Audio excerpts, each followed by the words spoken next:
Okay. Hi. Thanks, everyone, for coming.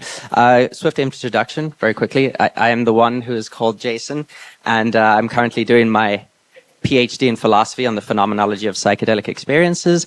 And my colleague and friend, Alessandro, who's not here today, but prepared the talk with me, he's also a postdoc in philosophy, and he's specializing, among other things, in media studies. So we've combined forces for this.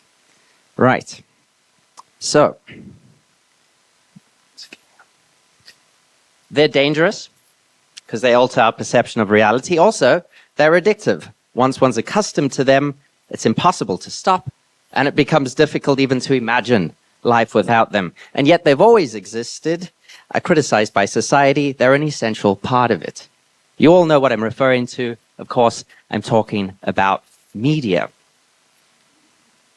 Now, our culture has long thought of media as drugs. They're a pharmakon, both medicine and poison. They seduce, addict, and hypnotize us.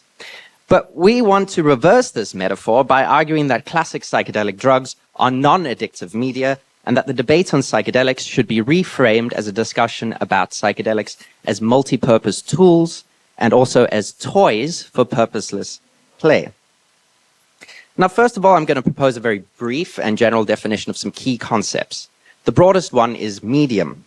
In everyday life, we prevalently think about the objects of our experience, not about the modalities of our experience. We usually give priority to the what rather than the how. And a medium is what allows us to experience. It can be an element, a device, a practice, and so on. By creating the conditions of experience, media shape our experience. Now, media can be natural. There is no immediate experience. Our natural perception is mediated by air, water, light, and so on. But media can also be artificial. It can be something like, for the sake of this paper, if I just backtrack for a second, something that we call technology. That's a domain of artificial media, by contrast. All technologies are media, but not all media are technologies. In the same way, all tools are media, but not all media are tools. And by tools, we're going to refer to those media that must be actively used in order to mediate our experience. So air is not a tool, so you don't have to use air in order to see. On the contrary, a fork is a tool. We have to use it in order to interact with the environment through it.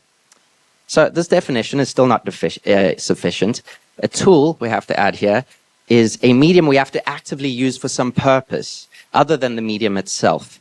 There's another name for a medium we actively use for its own purpose without external purpose, and that's a toy.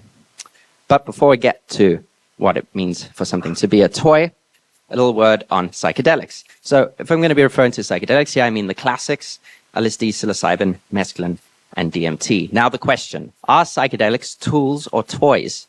Well, I think the answer can be both, since the difference between toy and tool is not objective or inherent to the medium in question, but is rather based on the context of how it is used. I can use a fork as a toy just as much as I can use a basketball as a tool. Now, I first want to detail why psychedelics can be used as tools. Psychedelics can be thought of as tools since we can use them to transform how or the manner in which we experience the world and ourselves when we use them. But for anything to properly be considered a tool, something that we actively use in order to mediate our experience, we have to be able to develop some possibility of technical knowledge, a certain know-how. We must be able to learn not only what experiential effects psychedelics have, but how we can reliably induce and manipulate these effects through employing various techniques. Now, I can't delve into the phenomenological analysis of psychedelic experiences now. That's my PhD project, but it's sufficient right now to point out how psychonautic communities have learned to use psychedelics as tools for altering their experience in reliable and specific ways. And you can think of here online communities like DMT Nexus and Shroomery, and even some classic psychedelia texts like the Psychedelic Explorer's Guide. Right, so what does this entail? So we can learn how the selected use of a particular psychedelics or a mixture of more than one kind reliably induces certain general changes in experience and predictable durations of experience. So if you want to have a more long-term exploration of the world around you, really get deep into the nooks and crannies of the world in unusual ways, you might want to be taking some LSD. Whereas if you want to have a quick and intense transport to another strange world, you might want to smoke some DMT instead. Or you might learn that by mixing LSD and DMT, smoking DMT during the come down of an acid trip makes the DMT trip, in fact, slow down a little bit and help you be a bit more aware of what's going on. Right. You can also learn about the degree of intensity of desired effects as well as adverse effects, how you can control them through careful dosing and various means of administration. You can make a shroom tea so that it's not so heavy on the nausea, for instance. You can also learn, carry on with DMT as an example, how if you vaporize it, you can have a very quick, intense experience, but if you infuse it into some smokable leaves, changa, then it might be a little more gentle and longer. The environment, the setting, can also be organized in a manner that allows not only for the safest use of a psychedelic tool, but for the enhanced use thereof. Here we're talking about using a certain musical playlist or using a blindfold and headphones and so forth. There are also methods of working with, so to speak, a psychedelic in the sense of knowing how to navigate the experience it induces, how to move with and through it. Think here of doing such things like chanting, sort of incorporating meditative techniques, breathing as a way of staying centered, or dealing with not becoming crushed by some sort of overwhelming strangeness. Right. Now, before finally detailing how psychedelics can be used as tools, I want to next explain that psychedelics are multi-purpose tools. And what we want to do thereby is oppose and show the danger of the dominant political narrative according to which psychedelics are either substances of abuse or otherwise strictly to be used as scientific instruments and therapeutic medicines. So now to the first of these beliefs being false. The first, that recreational use is always harmful abuse. This is false because recreational use poses minimal psychological, physiological, and social risks that can be furthermore easily minimized through basic harm reduction practices. On the side of the physiological, it's generally scientifically accepted that they're non-toxic, non-addictive, and that possible side effects like nausea, headaches, trembling, and so on are transient and non-severe. On the psychological front, these risks are also minimal and easily reducible through harm reduction practice. Yes, you can also have all sorts of adverse feelings come up, anxiety, paranoia, being generally overwhelmed. This could be characterized as a bad trip in some degrees, but that's the chances, the likelihood of that is easily reduced by, just basic things, using in a calm and comfortable setting, knowing your doses, using with an experienced companion or guide. The arising of psychotic symptoms is also incredibly rare, and in such cases is not down to the psychedelic itself, but is usually multifactorial. Some history, for instance, of such conditions in the family. And many studies have shown that there's simply no association with regular use of psychedelics and a higher rate of mental health problems. Lastly, this means in terms of social risks that there's no burden on the healthcare system, and you will rarely be hard-pressed to find any instance of someone maliciously or even accidentally doing harm to someone while they're tripping. There's usually a lot of staring at walls and lying on the floor that's involved. Okay, now to the second false belief, in our opinion, is that psychedelics can only be legitimately used for scientific and medical purposes. For these purposes, standard procedure, being administered and supervised strictly by scientific and medical personnel or authorized by government, taking place in a controlled indoor facility where the subject or patient is made to lie down, wear eye shades and headphones for the duration of the session. Now, this approach is largely premised on the notion that psychedelics are specialized tools for analysis and therapy. This idea dates back to Stanislav Grof, and I quote, "The potential significance of LSD and other psychedelics for psychiatry and psychology was comparable to the value that this microscope has for biology and medicine, or the telescope for astronomy. These substances seem to function as relatively unspecific amplifiers that increase the cathexis associated with the deep unconscious contents of the psyche and make them available for conscious processing." Now, although this application may certainly have its legitimate use, thinking of psychedelics just in this way vastly reduces the vast spectrums of reasons and ways in which people use psychedelics. Psychedelics are not merely scientific instruments or medicines. They are multi-purpose tools. You can use psychedelics for studying experience. Speaking about it in a tool language here, Alan Watts says, "There is no difference in principle between sharpening perception with an external instrument, such as a microscope, and sharpening it with an internal instrument, such as one of these drugs." I just want to note here, we should generally be quite cautious about any claims of sharpening, heightening, or expanding perception, since this implies some kind of purpose or scale. What is the measure by which perception is sharpened? I think we should rather say that using psychedelics can allow us to transform our perception in unique manners and open us up to possibilities that are not ordinarily available, although they also limit ordinary possibilities. You might have the possibility of experiencing time in a very novel way, but you might also have great difficulty reading a clock. So there you go. You can also use psychedelics simply to explore the psychedelic experiences themselves, as many psychonauts do. You want to see what can happen? Well, take a psychedelic, study it. You can also use it as a creative medium. Many people use it as part of their music, as part of their painting, dancing, so forth, because of the enhancement of certain, for instance, colors, sensitivity to sound, so forth. You can also use it to bond communally. Many people take it in groups of friends in order to share those experiences together. You can also use psychedelics to change perspective on your personal life. You can use it as part of a spiritual practice. You can even use it, as Andrew Gallimore recently put it, as technologies for switching reality. So not only transforming or opening up new possibilities in your normal world, but, you know, getting shot out into a whole new sphere of possibilities. Right. So I want to sort of argue here that the limitation of the use of psychedelics to the scientific and medical paradigm can propound a dangerous elitism and paternalism. And this follows in a long history of elites monopolizing the use of powerful technologies. The most famous example of this is writing. Since Plato, writing has been considered a dangerous medium because it can alter the structure of consciousness and memory. In the history of the Catholic Church, for example, it was thought that reading cannot be an individual and autonomous activity because the contents of sacred scripture must always be interpreted by an elite of experts, the clergy. The same criticism of the dangerous power of reading is found in the first modern novel, Cervantes' Don Quixote. Literally, it's the story of a nobleman who gets obsessed or is addicted to reading chivalric novels and reads so much that he goes mad. Now, the same thing happened with what was called computer phobia in the 80s.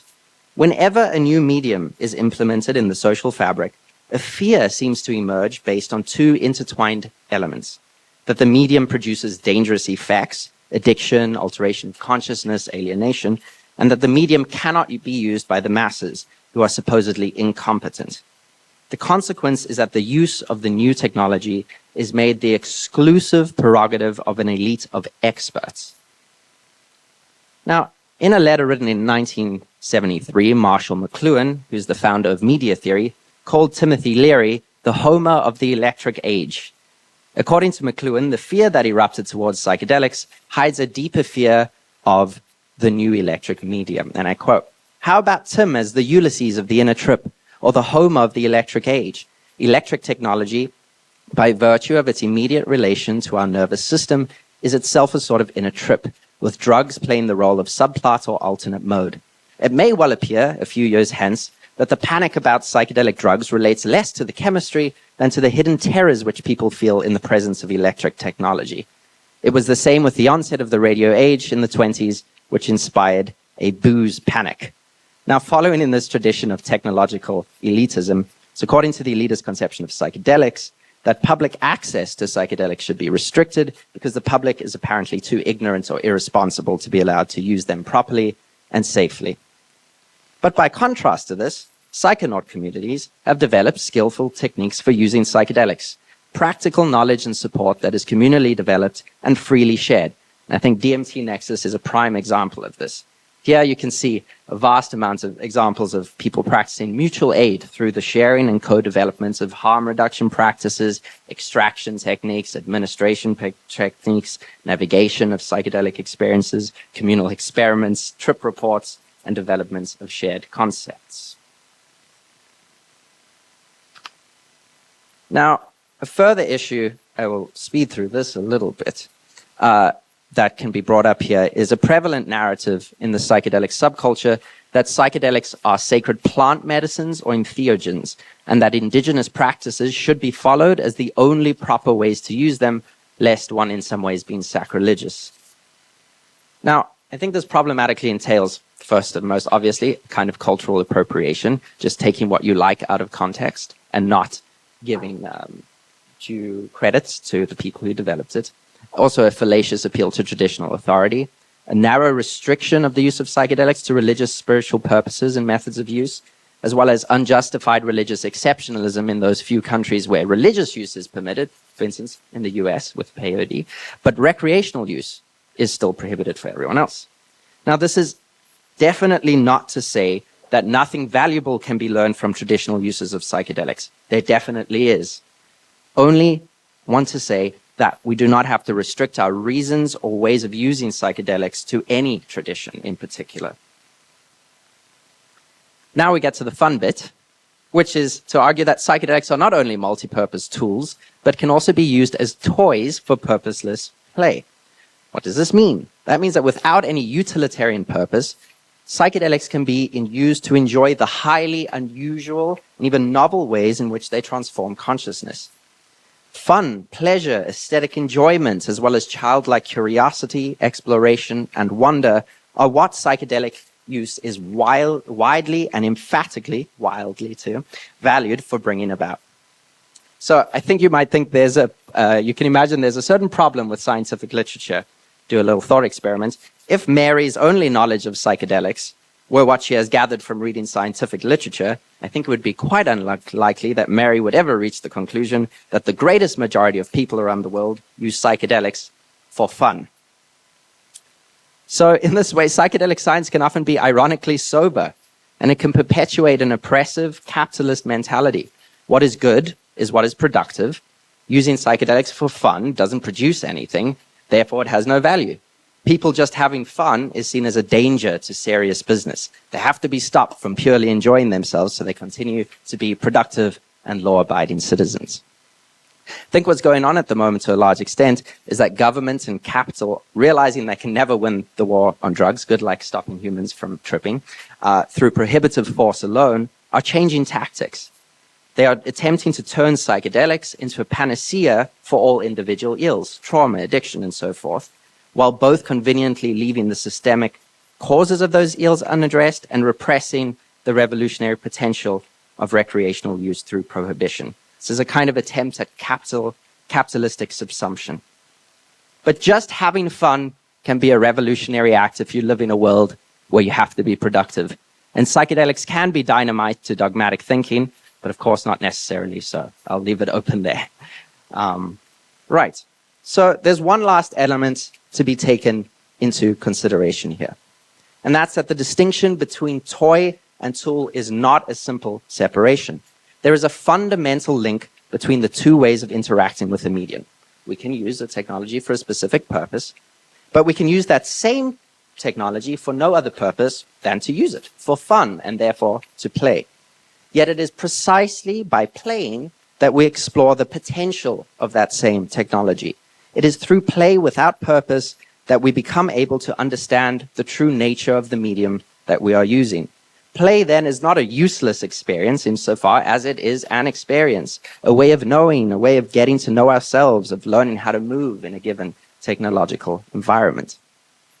So, by considering psychedelics as tools and as toys, we want to encourage the social imaginary that is easy to grasp by the public, that protests their dispossession, and that recognizes the transformative potential of recreational use, of play as an exploration of new possibilities.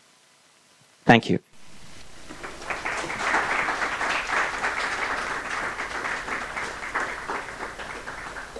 Thank you, Jason, for your playful presentation. Okay, we have some time for questions, actually quite good time before the break, so we'll start from here. Okay, thanks for the presentation, and my question is more about terminology than the issue at hand, the capitalistic recuperation of psychedelics. I was thinking about, you were defining psychedelics as tools and as toys, and was the definition for a tool that you have to have some like medium use for the substance, or what was it in the first slides? Yeah. So I was just thinking, for example, for me, sometimes it's like you approach psychedelics as toys, but as it encompasses, say, childlike wonder and curiosity, you might find like a posteriori that it was actually a tool, after the fact. So how would you like think about this? Is it like kind of like a time jumping thing, organization of history in a different perspective after the fact or something like that? Yeah, thank you for your question. It's important points, and that's why I like to emphasize that there's no hard distinction between toy and a toy. You could indeed be playing with something as a toy. Oh, sorry. You could indeed be playing with something as a toy and found out that it was useful in a way you didn't previously imagine. I think oftentimes, let's take an example of children just playing in the world generally. That's how they discover they can do things with stuff, even though that they didn't initially intend for it to have a particular use. So it's certainly, and I think often only by playing with things that we discover tool uses that we otherwise wouldn't have imagined if we stuck to just saying, this is a tool that can only do this. We play with it, we discover that it can be used for tools in ways that we didn't imagine. Yeah, does that answer your question? Thank you for the captivating presentation. I would love to hear you speculate some on the possible impacts of more widely spread psychedelic use on the mass mind, sort of in a McLuhanesque sense. Yeah, it just seems that you've really delved deeply in these waters, and I'd love to hear your even your wildest speculations. What could the future entail as these tools and toys become more widely used? That's a very interesting thing to wonder about, indeed. I mean, on the one hand, you have the sort of conservative fever dream panic where it's like, oh, well, if everyone has access to psychedelics, everyone's going to be tripping, it's going to be madness in the streets. I don't think anything like that will ever happen. I mean, on the one hand, even if you're a regular user, that itself is tiring. You're not going to be doing it that often. And I don't think that, although I think it's important that all humans have access to the possibility of taking psychedelics, that doesn't mean that everyone's actually going to like doing it. So I think what we're going to see is people becoming a lot more explorative in their political views and ways of being, but whether or not it spreads to from psychedelic use to a more political, social level revolution is going to depend on a lot of conditions surrounding that. So, for instance, there are very sort of conservative CEOs who trip, and by no means of revolutionary characters, because I don't think they have the conditions surrounding them to make sense of the different ways of being in the world that they've experienced. So I do think that free access to psychedelics requires serious political shifts, but I don't think it's a magic bullet, and that if many people take psychedelics, we're suddenly going to have a more progressive world. But it could be a very important catalyst for it. Yeah, if that answers your question. Yeah. Thank you, Jacob. I really enjoyed that. I just wanted to this is out of curiosity. I wanted to go back to your point about, this is not my belief, but it was the point that you made that recreational use is always harmful. And I think the way that you explained it dismissed a lot of the arguments that typically go for, like, it's physiologically harmful, like addiction is bad for you. But I think some other arguments in the literature have been about diminishing your autonomy or that it's irrational. So how would you address those? Mm-hmm.